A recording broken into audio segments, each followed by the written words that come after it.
지금 양파 농사 하시는 분들 중에서 잎이 누렇게 변하나요? 아니면은 잎이 비틀어지거나 조금 말라 보이지 않나요? 이렇게 증상이 나타나는데 그냥 지켜만 보고 계시는 분들이 조금 있습니다.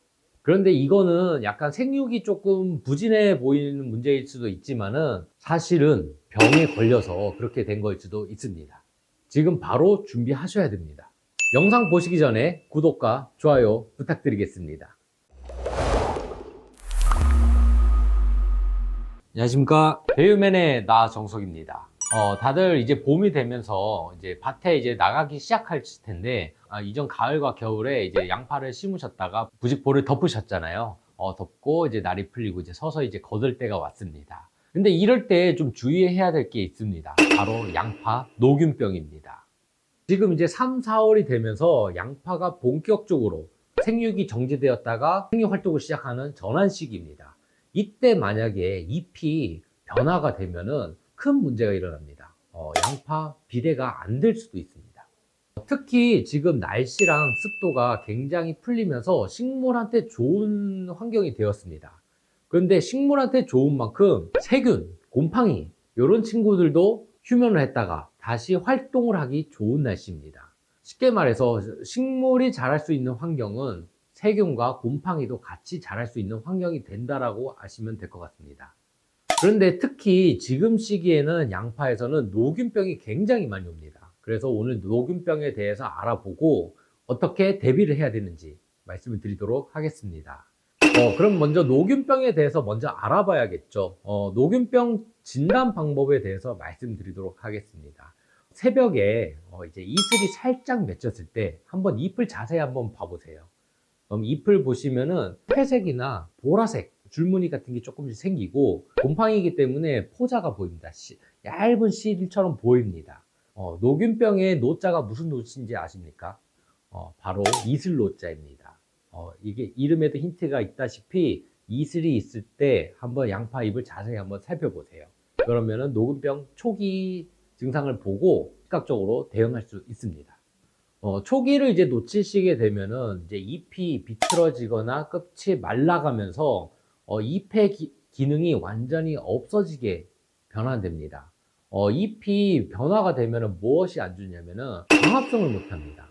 양파의 구가 비대를 하려면은 첫 번째로 광합성이 우선입니다. 광합성을 해가지고 태양의 에너지를 화학적인 물질 에너지로 만들어서 저장기관에 저장하는 게 비대인데 태양 에너지를 물질로 바꾸는 게 광합성. 그 광합성이 안 되면은 에너지 자체가 없게 되는 겁니다. 양분을 못 만들어냅니다. 그러면 식물도 사람처럼 호흡을 합니다. 광합성을 안 하고 호흡만 하게 되어서 양분을 계속 소모하게만 됩니다. 그러면 절대적으로 구가 양분이 모자르기 때문에 비대가 이루어지지 않습니다. 그런데 제가 왜 초기에 방제를 해야 되냐고 말씀드리자면은 병은 무조건 치료보다는 예방이 가장 우선입니다. 이미 변화된 잎은 되살리기가 힘들고 새로운 잎을 내는 수밖에 없습니다. 추가적으로 양파의 생육 전환에 대해서 말씀드리겠습니다. 가을에 심어가지고 먼저 이제 뿌리를 내고 월동을 하잖아요. 월동을 하는 동안은 추위를 이겨내야 되기 때문에 생육을 정지한 상태로 있습니다. 더 이상 키도 자라지도 않고 뭐 더 이상 성장을 하지 않습니다. 근데 날이 이제 풀리게 되면은 잎이 무성하게 자라기 시작합니다. 이때까지는 영양생장입니다. 뿌리가 자라고 줄기, 잎이 자라는 것이 영양생장입니다. 하지만 이제 고온과 장일 조건이 되면은 잎이 더 이상 자라지가 않습니다. 그러면 어떻게 되느냐? 이제 생식 생장기로 전환을 하게 됩니다. 양파가 고온과 장일이 되면 잎의 분화를 멈추고 꽃을 피우기 위해서 양분을 모으고 있습니다. 그게 이제 구비대가 됩니다. 저희가 이제 꽃이 피기 전에 수확을 하는 거기 때문에 구가 커지는 것은 꽃을 피우기 위해서 양분을 모아두는 양파의 습성이라고 보시면 될 것 같습니다. 네, 일단 녹균병에서 말씀드렸고 지금 이제 이 시기가 되면은 이제 대부분 이제 추비를 좀 시작하실 겁니다. 구비대를 하기 위해서는 양분이 광합성도 잘 돼야 되지만 기본적인 영양분도 같이 이제 토양에 공급이 되어야 구비대가 정상적으로 이루어질 수 있습니다. 그런데 특히 중요한 원소를 좀 꼽자면은 저는 좀 황을 말씀드리고 싶습니다. 질소, 칼슘, 칼리 이런 것도 다 중요하긴 한데 황 같은 경우는 양파, 마늘, 백각과 식물에는 굉장히 중요합니다. 이유를 말씀드리자면 황 같은 경우에는 마늘 양파의 매운 성분, 알리신의 구성 요소이기도 합니다. 황이 없으면 매운맛과 이런 향이 좀 떨어지고 품질이 떨어지게 됩니다. 그래서 지금의 황을 공급해 주는 것이 품질 향상에 도움이 된다고 보시면 될 것 같고요. 황에는 기본적으로 살균장을 하는 원소입니다.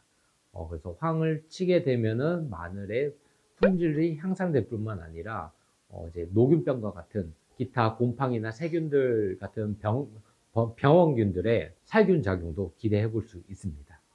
저희 대유에도 이제 황으로 들어간 제품이 굉장히 많은데요.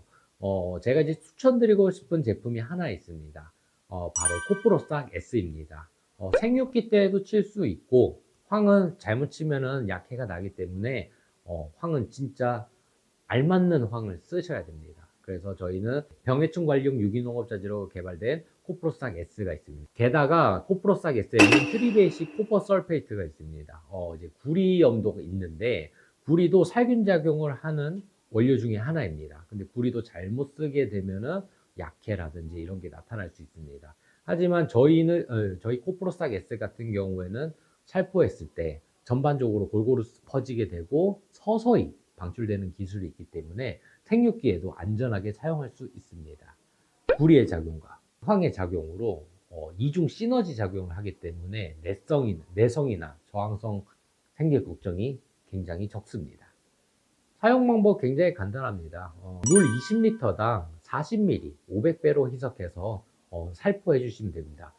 살포하실 때 잎 위주로 하지만은 잎을 위주로 뿌려주시고 이제 구에도 살짝 닿을 수 있게끔 뿌려주시면은 전반적으로 생육이랑 병해충 관리에도 도움이 될 것 같습니다.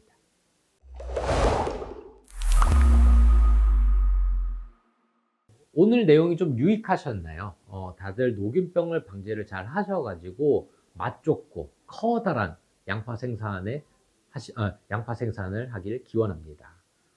지금까지 대유맨의 나 정석이었습니다. 마지막으로 구독과 좋아요, 알림 설정까지 많이 부탁드리겠습니다. 감사합니다.